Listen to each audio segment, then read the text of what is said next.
อาจารย์ครับน้ำโขงเด้อตอนนี้อาจารย์อยู่ที่ศาลเก่าปูเกตแก้วเด้ออันนี้เป็นไก่นาคนะครับ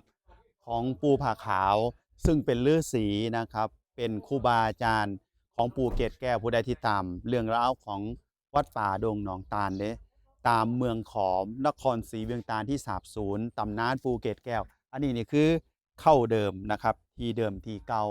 เป็นศาลเก่าปูเกตแก้วนะครับผู้ใดที่มาวัดป่าดงหนองตาลอาจารย์บอกเลยว่า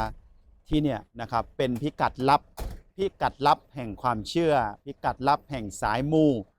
คนที่ตามเรื่องราวของปูเกตแก้วนะครับมุนีนาคราชแห่งนครศรีเวียงตาลที่สาบสูญอันนี้เป็นดินแดนที่เขาเรียกว่าสำนักครูบาอาจารย์เพิ่นเข้าเพิ่นดั้งเดิมผู้ใดที่มาวัดป่าดงหนองตาลอาจารย์ก็อยากจะแนะนำว่ามานะครับที่ศาลเก่าปูเกตแก้วอาจารย์เชื่อว่าผู้ใดที่เห็นคลิปนี้นะครับบอกแล้วขนลุกเว้ย คนลุงก็คือ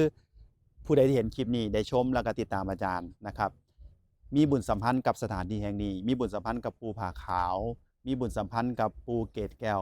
ก็ค่อยได้เห็นคลิปนี้คันได้เห็นแล้วหาโอกาสมาอธิษฐานจิตเมื่อเชื่อมโยงบุญบารมี